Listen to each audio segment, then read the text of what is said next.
Looking to build your team's capability in service design, research, or human-centered design or service design and AI courses? This is HCD offers practical, hands-on training for organizations, tailored to your context, not off the shelf. Teams at Verizon, AIB, Flutter, Accenture Song, Gusto, local government, government departments, and NGOs across Europe have all leveled up through these programs. To explore what's possible for your team, book a free 15-minute call. See the link in the show notes to find out more. Now let's get back to that episode. Hey folks, and welcome back to another episode of This is HCD. My name is Gerry Scullion and I'm a human-centered service design practitioner based in the beautiful city of Dublin, Ireland. Today on the show, I'm delighted to welcome Dr. Gerry David, a design sociologist from Bentley University in America in the US. And in this conversation, we speak about absolutely everything.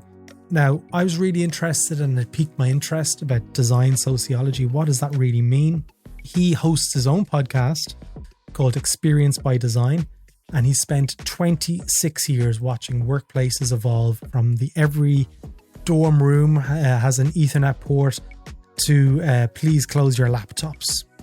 We get into AI as a hammer in the wrong hands and why approving an entire stack of medical records with one click might not be the UX win that it looks like, and what designers actually need to do when leadership isn't convinced that their work matters.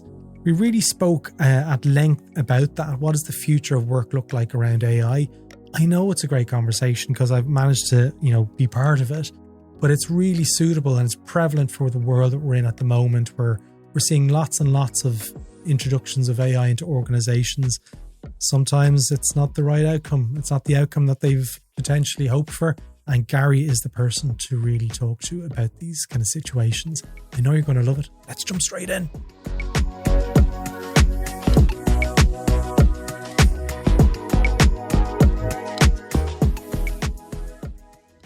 Gerry, how do you describe what you do and your experience and where you're from? Imagine we just bumped into each other at a dinner party and they're like, hey, this is my mate Gerry. How do you respond? Well, if I was at a dinner party, I'd probably be standing alone in a corner, not talking to anybody, but that would not make for an interesting podcast, unfortunately. So we'll pretend I'm social. So I have a sociology background, a PhD in sociology, and also an undergraduate degree in psychology, which essentially means nothing other than I took, 9 classes or whatever it was. But I was interested in understanding people always, right? What makes people think? That's always been what I've been interested in. And I just found with sociology that I can do that on scale, right? Where psychology, the unit of analysis might be an individual. Mm-hmm. For sociology, the unit of analysis is more than one individual. It could be 2 people. It could be entire societies. So for me, sociology just becomes a handy tool to understand the world around me, whether it be on a small micro level or a large macro level or the meso level in between. That's what drew me to sociology originally. It's interesting you call it a tool. Yeah. How do you find the tool? Is it something that you have and that's it? Or is it something that is constantly evolving? I always like to think that there's, to use a simplification, 3 kinds of people.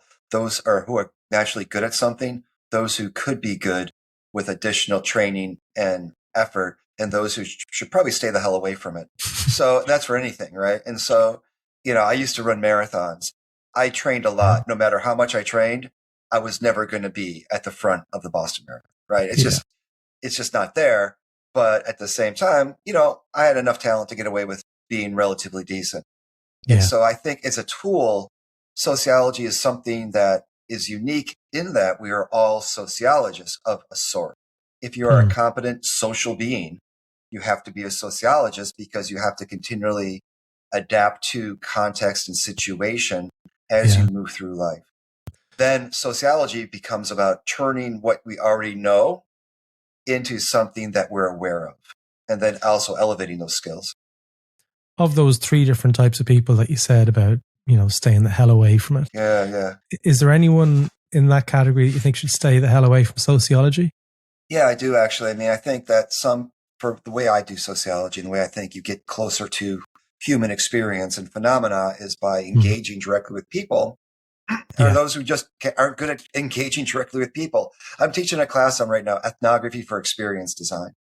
And when you're doing ethnography, engaging in the world, talking with people, being outside of the usability lab, you really have to be flexible. You have to adjust. You have to take things in stride. You have to be a bit of a salesperson to get people interested in what you're trying to do. So there's a lot of quote unquote people skills involved in being a sociologist, because especially as a tool, we're trying to do something with it, because ultimately you're engaging with people. Yeah. And anytime you engage with people, it's tricky business, which is different than I'm going to put out a survey through Qualtrics or SurveyMonkey or something like that, and then just, wait for the results to roll in. That's a skill too. I'm not diminishing it, but it's a different skill set than having to go out and engage with people. And converse and, explain to people and interact with people. So can we just go back to that third segment if you want? Is it fair to say then that transfers to design as well, like in design research in particular? Is there a segment that you believe maybe is best not suited to practice? Not necessarily. I think, if you take design as a process, and there's various points along the way of that process, there's plenty of jobs for everyone to do, right? Yeah. We just talked about, coding. I don't know what I'm doing. I would love to have an engineer work with me.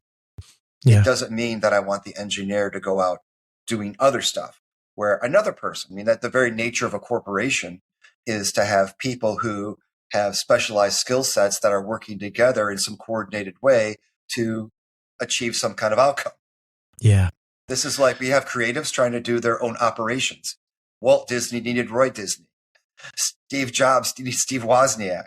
So you need the right people for the right job. And luckily, in the design process, there are enough slots for different kinds of people to engage and work together. I think that's where the key part of it, work together to achieve an outcome.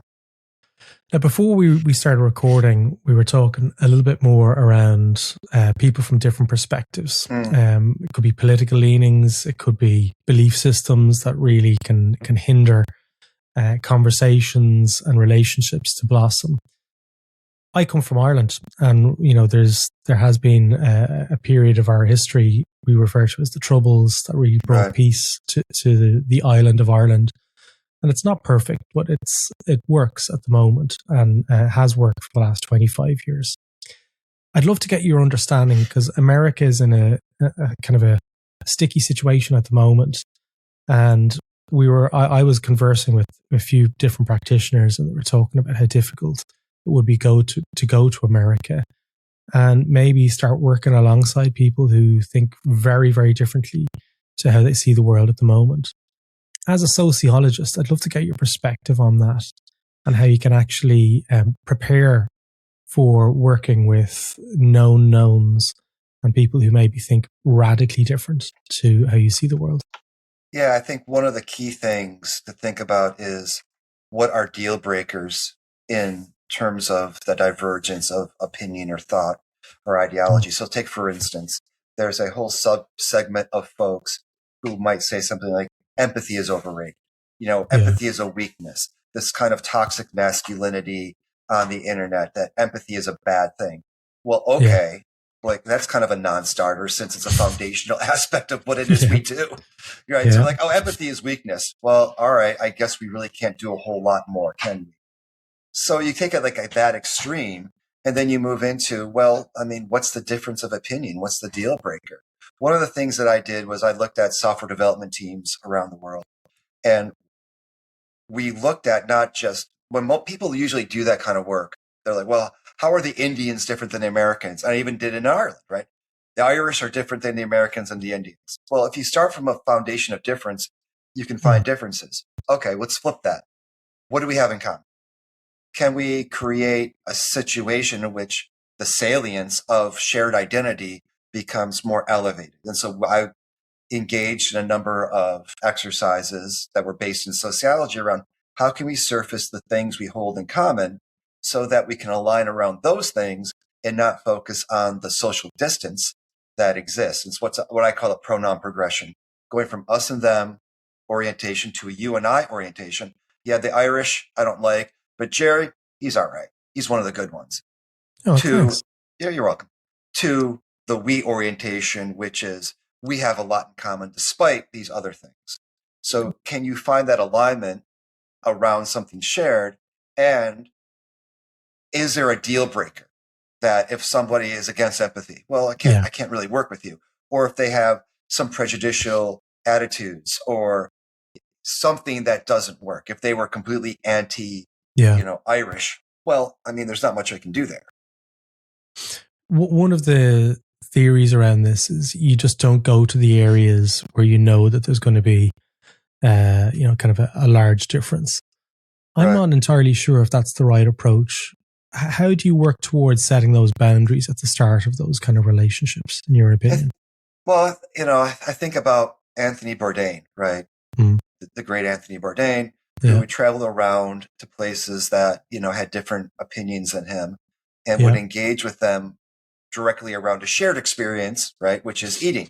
Eating is a foundational human experience that brings people together. It's a reason why we call it breaking bread together, right? The Last Supper. The act of eating together figures prominently in human history. So, all right, we can go to that level. Now, again, if somebody is against my existence, I can try to humanize them, humanize myself to them, and people try it all the time. I can try to find commonality and bridge gaps, or I can just say, screw you. Like, why is it my job to convince you that I'm human? Yeah. And so I think it, I don't want to be evasive, but it does depend on the context and the severity. Real quick, United States, for Black Americans, there's a thing called the Green Book, which would indicate to Black American families or individuals traveling in the United States where you could stay, where you could go, where you should avoid, right? And so once again, is it your job to go into a place that doesn't like me and convince them that they should, or should I just maybe choose my friends more wisely? Versus work, and this is why I study work, which is if we're thrown together, now how do we build workplace communities around shared elements and see that we're all in this kind of together? Looking at situations in context that draw people into with a shared identity and group relationship in mind so that we can work together collaboratively to achieve some goal. Your expertise and your focus within Bentley, where you're working in the States, is in the design sphere, the experience design. You've got a faculty there. What do you see as being the biggest challenges for designers when they're going into organizations that maybe don't really understand or accept the strategic nature of design? What advice do you give to people in that space? I would say, again, it depends on what kind of design. So if it's UX or customer experience or employee experience. Anything within strategic. It becomes tricky because, like, take UX, for example. And I'm not a UX designer. I'm not a UX professional. I teach in a UX program, which is an interesting story, but I'm not formally trained as a UX person. So is UX positioned at the beginning of a product lifecycle or at the end? Right? If it's at the end, well, it's not necessarily strategic. It's additive, in my opinion, where we're trying to say, well, we built the thing. Now we should probably take a look and see if it works. Well, it doesn't work in these ways. Oh, too late, out of budget. Tick box done. Right. Versus, are we at the beginning of it where we are really looking at the research these individuals are providing to guide our decision making, which is more strategy? Is it just enhancing something we already do to increase our productivity, or is it causing us to rethink our direction in a fundamental way? And, I think, how do you change people's minds? That's the ultimate question. Customer experience professionals dealing with the same thing. I had a podcast episode where, I asked my guest, who's a CX professional, given the amount of customer experience material in the world today, more than ever in human history, why are people still not sure of its ROI? It's like the more stuff we put out, they're still not sure. There seems to be something else going on here, right? Why is there a disconnect? And that goes into, I think, a more fundamental question around business education or the culture of business. That if you have to convince people in leadership that your customers, your users, your employees are important, that's a fundamental problem. And so I think that in some respects, changes in leadership or changes in how we do business education becomes the important place to start. Yeah. Gerry, you mentioned that you've been in Bentley for 29 years. Okay. 26. Yeah. No, 26. 26. Yeah. You know. It's a long, kind of period where you've seen a lot of change. How have you seen the workplace evolve since you started in Bentley, and where do you feel we're at right now? I'd love to get your thoughts on that question. At least in my workplace, I can talk about it quickly, kind of give it some context. I mentioned this to the class the other day. When I first started in 1999, my school branded itself as every student has a laptop, and they can bring their laptop to class to enhance their learning. And that in every dorm room, we have a port per pillow. So we said an Ethernet port that you can plug into because Wi-Fi not so good. And so we are going to advance business education through the integration of technology into the classroom, right? Yeah. Today, don't open your laptops. Keep them in your bag because they are distracting you from being able to focus on what we're doing here. Yeah. And so I've seen this thing go full circle where we got to bring technology into the classroom. And now that we have technology into the classroom, how do we get it out? To the point where professors are going, we're going to do in-class writing assignments without laptops. You have to actually write, which is kind of a challenge for some of my students because they don't learn cursive anymore. Right. And so we're kind of going back to analog. Yeah. It's almost like hipsters buying albums. We're going back to analog. And Absolutely. I think that we're kind of wrestling with, sure, we have these advanced tools, but like the monkey with the hammer, are we deploying them in a way that's constructive and not destructive? You think this is a positive or negative? I'd love to get your perspective. Which part, giving a monkey a hammer? The return, like there is a shift. I'm seeing it, like, and I'm feeling it myself, like, the return to the iPod and the return to writing and, very much tactile kind of approaches. Nobody wants, and no one's going to know what this is probably, but no one wants to put an 8-track player back in their car. Of course they do. People who listen to this podcast, as much as I'd like to think that there's, they want an 8-track that goes ka-chunk in the middle of the song. I know. Yeah. Like even, I was even looking at it the other day. I was like, I didn't realize we have 2 cars. One of the cars is a CD player, and we've recently moved house, and we were having an argument over whose CDs these were. Okay, me and my wife, and it turns out they were mine. Okay, and they were the ones that I'd accumulated when I was in Australia. I still don't know where the other ones are. I've got hundreds and hundreds of other ones, and my children were like fawning over this box. And they ran out into the car when I was taking them out, a couple of weeks ago, and they had a stack of CDs and they wanted me to put them on and listen to them. They were, going through, they'd never seen CDs before. Right. And I can see that same sort of behavior trickling through into many generations, myself included. I found myself flicking through the CDs, and it's just so better. It's so much better to be able to feel these things.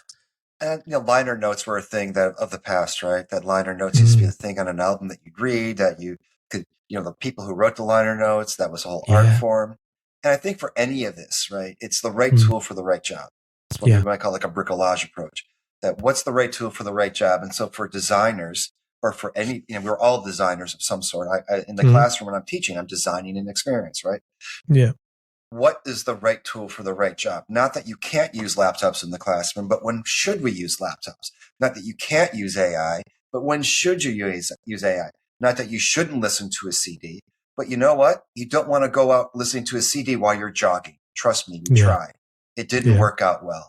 No. I would much rather listen to my phone because it's not going to skip. I'm certainly not going to lug around a record player when I'm out for a jog.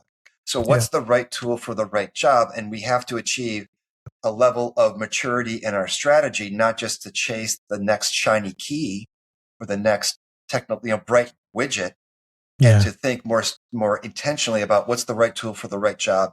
And how do we know it's the right tool for the right job? Well, we have to look at the outcomes. Yeah.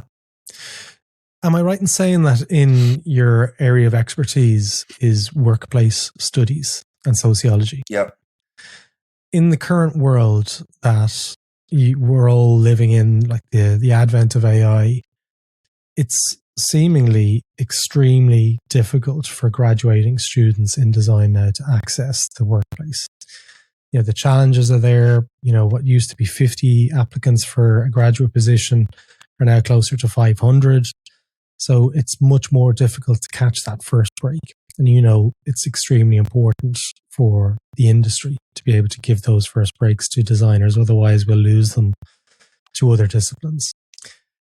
What are those challenges for the lucky designers who get into the workplace at the moment? What challenges are they facing in your experience, in your academic experience, that are out there in the professional world? What can they do about it? Yeah, I think that immediately comes to mind is demonstrating worth, which is the age-old question. How do we demonstrate that what we're doing is worth it and is strategic and not just a checkbox? And I've seen this, whether it be customer experience or user or employee, student experience and the like. Patient experience might be a little bit different, at least in the United States, because hospital patient scores can be pegged to earnings, or to reimbursement. So there is some, skin in the game regarding those scores. But, otherwise, if my customers aren't happy, but they're returning, do I care?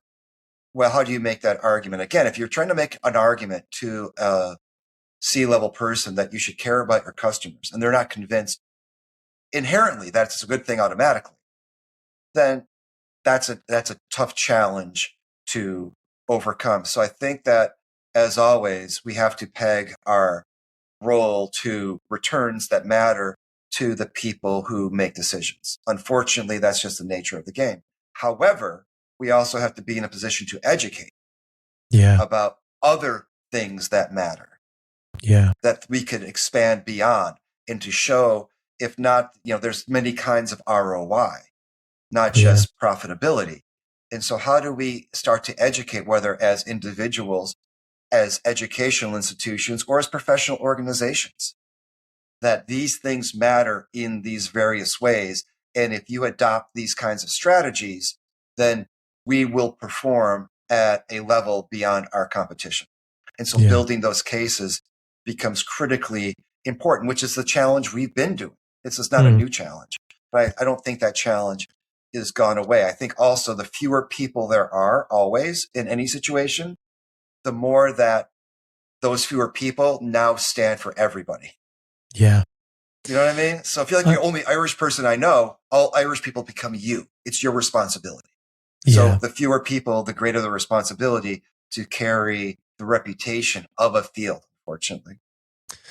It's brilliant to hear that there's a design practice in the States in particular that are teaching sociology within that faculty.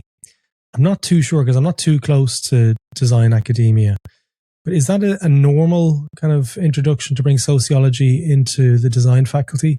No, not at all. I think I'm probably an unusual one in many ways, as people will tell you. But, design work. Join the club. It depends what you mean by design work, right? So at least in UX, more psychologically rooted, not surprisingly. Human-computer interaction, a lab, cognitive processes, all the stuff. So it's very psychology.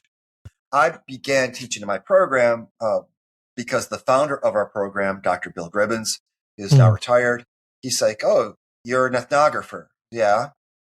Can you teach ethnography? Sure. Can you teach it to graduate students in UX? Our program is called Human Factors. And I said, sure. I had no idea what UX was. Not a clue. And so I just started this process of teaching. This is about maybe 17 or 18 years ago, teaching this graduate class in ethnography for UX students without having any clue what any of this stuff was. Now, I was an applied and clinical sociologist. So I was familiar with applying what I know to create solutions for people. Yeah. And so I was doing design work, but I wouldn't have called it design work at the time. It was later on. I'm like, oh, okay, I get this. Yeah. And so it is unusual, but I think it's probably because sociology doesn't train sociologists in communicating to a broader audience beyond ourselves. Yeah. And to qualify that within research, which is a large part of design, we probably touch on a lot of aspects that are within the sociology kind of faculty. But to have a dedicated sociology piece within the program is something that I'm like, well, that's actually pretty cool. Well, let's look at, like, for instance, I'll talk about HCI. How many of my students have heard of HCI? All of them. All right. How many of you have heard of computer-supported cooperative work? None. This comes out of Scandinavia in the 90s, right? Yeah. CSCW. And that's inherently sociological and ethnographic. And it's always been there. But I think that, especially in the United States, if I was going to be an armchair, sociologist for a second, our culture is so predicated on the elevation of the individual that the collective gets lost. And so the sociology of things gets lost because we spend so much time talking about single persons rather than entire groups. Okay. So explain that a little bit more. I've heard the term before, but I want you to go into it a little bit more around what that gives the student and where that kind of gives them a super or maybe an edge when they're looking for a job.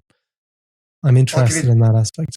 Yeah, so I'll give you an example from my own research on electronic health record systems. So from a UX standpoint, we might look at the user interface, the user experience, what individual healthcare professionals go through when using a electronic medical record system. Okay? Yeah.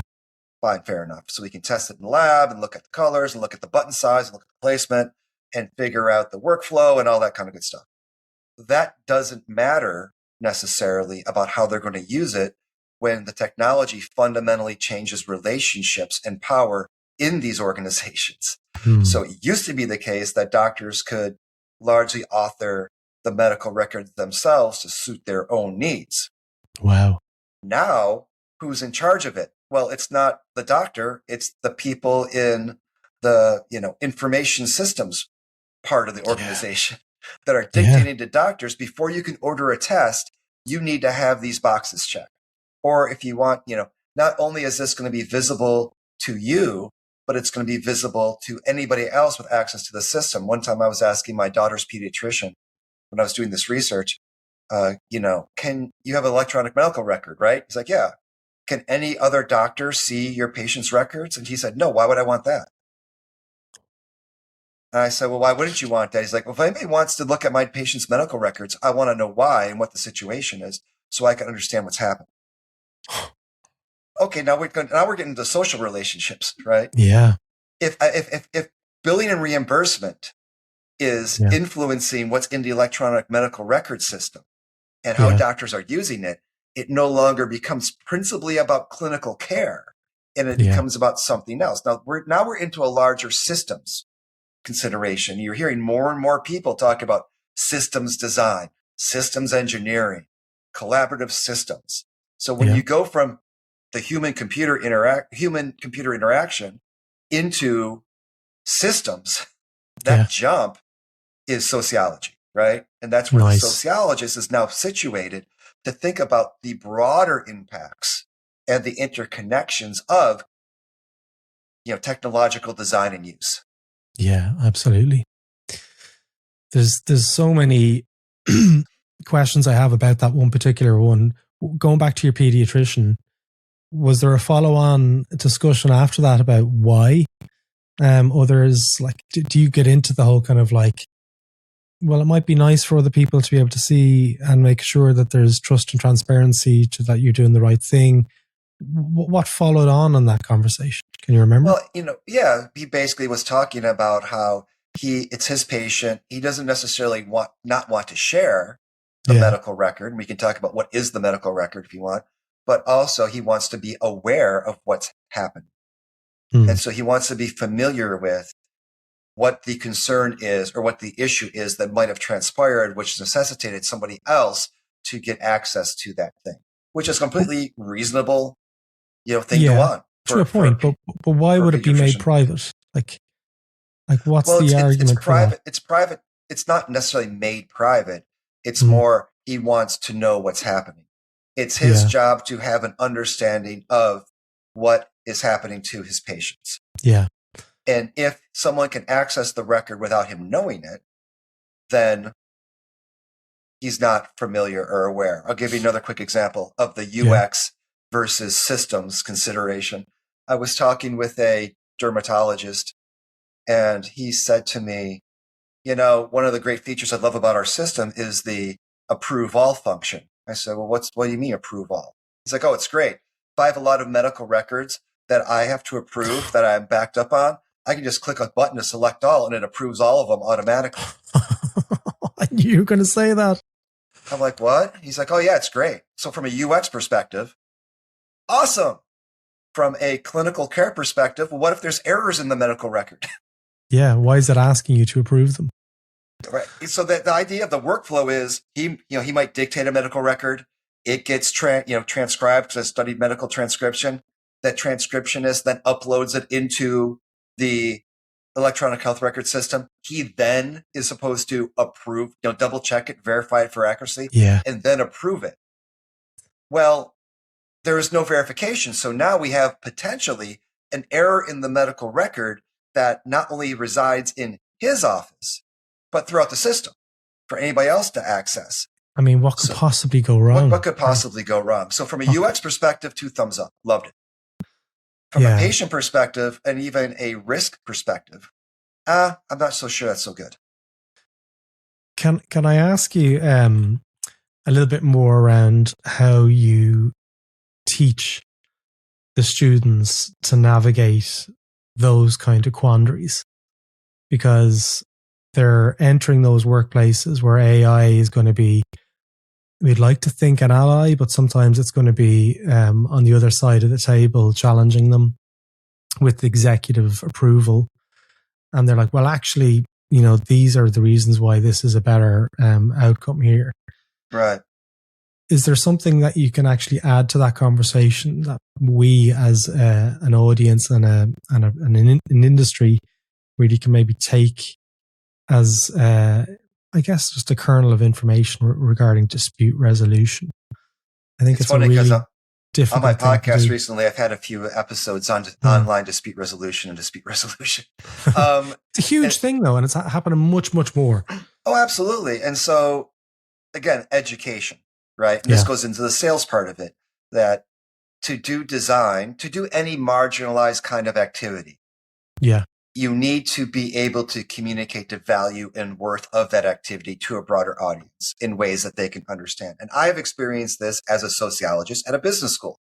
Why is sociology at a business school? Well, here's why.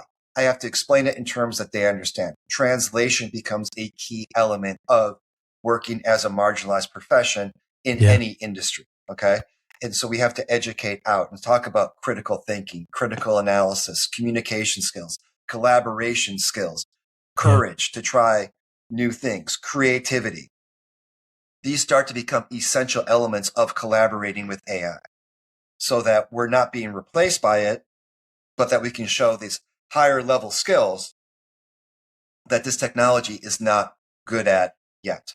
And I think we're seeing this, right? If you look, it's really interesting to see the schizophrenia in the headlines. CEO replaces entire staff with AI. Next headline, CEOs fail to find value in increased productivity in AI. So you'll see 2 different headlines almost right next to each other. Yeah. And so they're, people who are in leadership positions are trying to figure it out, and they need assistance in guiding those conversations. And I do think that academia plays an important role here if we're situated to talk with these elements in ways that they get. Absolutely. Because most academics can't. Yeah. In my school, we're lucky that we do. You've got a podcast, Gerry, that it's had a lot of people. Shung Lee, who I know, has been on the podcast, and there's lots of other people. Ali Fawkes, who's a good friend of the podcast, is going to be on your podcast. Can we just talk a bit more around, how long you've been doing it and what kind of guests you tend to have on the podcast? Yeah, just encourage so we can give it a shout out, and we can include that link to it in the show notes. Yeah, your audience can join my tens of listeners in. I don't know, it's tens of listeners. I'd seen it, so. Yeah. Well, the podcast is called Experience by Design. podcast, and the tagline is where we explore experience designs of all kinds. It was started by I me love it. and Adam Gamwell, who's a PhD in anthropology, design anthropologist, who has a PhD from Brandeis. He does a lot of great design work, and we've worked on projects together. And we started it over 6 years ago. And the reason why we started it in this way was because it would be easier to get guests rather than focusing on UX or CX or any particular area. Like, well, let's just kind of be general. Let's be broad. Experience design as a concept. And Adam had to drop off because of family and work stuff, and I just kept it going by myself. And so I have a range of guests. Like yesterday, I talked to a person who does hospitality experiences as travel and tourism that tries to capture local culture, values, flavor in engaging immersive experiences that are actually relatively small scale, not tech heavy, but still impactful.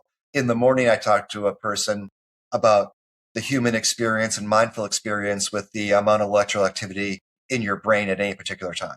And how do we then become more aware of that so we can have more mindful experiences that can lead to greater creativity, productivity, things like that. Yeah. So it really does cut across You've a it super broad. range. Super broad. But the point, the theme, right, that ends up coming out of all of this, not surprisingly, it's about people, obviously. It's about people and their behaviors. And it's about people and their behaviors in trying to create experiences for them and their behaviors that can lead to some kind of change. Yeah. So no matter what we're doing as designers, it kind of starts to boil down to these particular elements. People matter. We need to understand who they are and their behaviors. We need to design intentionally to affect some kind of outcome. Yeah. So experience design becomes about that thing, right? Whether it's UX or CX or PX or student or employee or brand or digital or whatever. It becomes about those elements. And that's the key theme that all of my guests, in an uncoordinated way, all touch upon. I'm going to put a link to Xiong Li's episode. That was the one I listened to and I thought was very, very good. But I'll put a link to your episode or to your kind of, I'm a big Pocket Cast lover. So I'll put a link to it on Pocket Cast. I know you've got a page on your website. I'm just on it here at the moment where it lists out all the places where you can subscribe.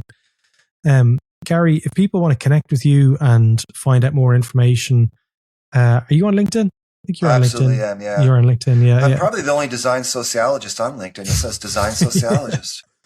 So I'll put a link to your LinkedIn there for people to connect with you as well.